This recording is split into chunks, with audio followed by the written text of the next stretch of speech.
लोकतांत्रिक व्यवस्था में जितना बड़ा जनाधार उतना बड़ा नेता। आपको लोगों की आवाज़ भी बननी होती है और उनके बीच में जाना भी होता है।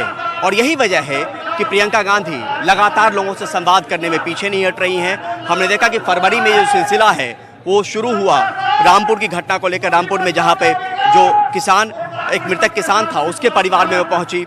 उसके बाद हमने देखा कि वो 10 फरवरी को सहारनपुर गई। उसके बाद 11 को हमने देखा कि वो इलाहाबाद पहुंची, जहां पे संगम में उन्होंने स्नान किया।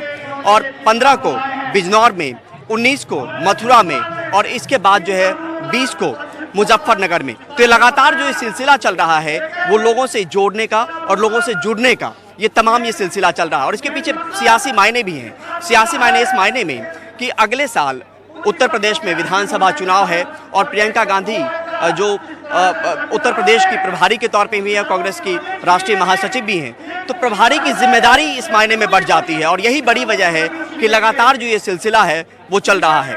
दरअसल एक कोशिश अपनी ज़मीन तलाशने की भी है उत्तर प्रदेश में और किसानों के साथ खड़ा होने की भी, यानी एक पंथ दो काज। आप जब लोगों की संवेदनाओं के साथ जुड़ेंगे तो लोग आपसे जुड़ते जाएंगे और यही सियासी मायने और मतलब होते हैं। और इसी की कोशिश और कवायद का सिलसिला जो है लगातार चल रहा है। जब तक आप लोगों के बीच में नहीं आती वो चर्चा का दौर शुरू नहीं होता। और यही वजह है कि प्रियंका गांधी एक बार फिर से मीडिया के केंद्र में है, जहां पे उनको लेके चर्चा का सिलसिला जो है, चर्चा का दौर जो है वो शुरू हो गया है और लोग इस पे चर्चा करने लगे हैं। और यहाँ पर भी एक अच्छी खासी तादाद जो है बिजनौर में वो देखने को मिल रही है। सब लोग सुनने आए हैं और जो मुद्दा जिसको लेके किसान जो हैं 2 महीने से ज़्यादा से संघर्षरत हैं, उसी मुद्दे को लेके केंद्र बिंदु में रख के ये लगातार कोशिश का सिलसिला जो है वो चल रहा है। हालांकि जो प्रयागराज में वो गई थी मौनी अमावस्या के दिन में, उसका इससे लेना देना नहीं था। लेकिन आप इसके मायने मतलब देखिए कि उत्तर प्रदेश में लगातार जो लोगों के बीच में पहुंचने का सिलसिला है और एक तरीके से जाहिर करने का सिलसिला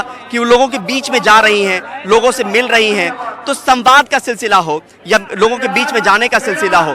इसकी वजह यह है कि लोकतांत्रिक व्यवस्था में यही तबका है जो आपको लेकर वोट करता है और वोट तब करता है जब आपसे जुड़ाव महसूस करता है। लेकिन कांग्रेस अपनी ज़मीन हासिल करने को लेकर एक बार फिर से कोशिश कर रही है।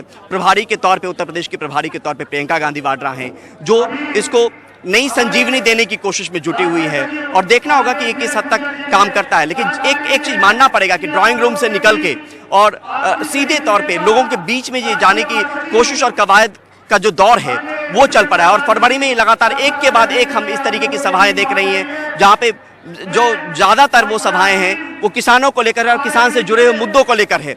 और जब आप मुद्दों को लेकर बीच में जाती हैं और जो मुद्दे लोगों के करीब होते हैं तो लोग आपसे जुड़ाव और लगाव महसूस करते हैं। और इसी लगाव के दम पर कोशिश ये है कि जो एक साख है कांग्रेस की उत्तर प्रदेश में, उसको फिर से हासिल किया जाए, उस जमीन को हासिल किया जाए जो सत्ता की बागडोर तक पहुंचाती है। उत्तर प्रदेश अपने आप में एक ऐसा राज्य है जहां पे बहुत ज़्यादा सीटें हैं। तो आने वाले दौर में आज से वो सियासत, जो सियासी जंग है, सियासी मैदान की ज़मीन तलाश करने की जो कोशिश है, उसकी कोशिश आज से करनी होगी। और ये कोशिश आज से होगी तभी वो कल के लिए आप कुछ सपना बुन सकते हैं, सपना देख सकते हैं। और इसी कड़ी में ये सभाओं का दौर जो है, मिलने मिलाने का दौर जो है, संवाद का दौर जो है वो लगातार चल रहा है।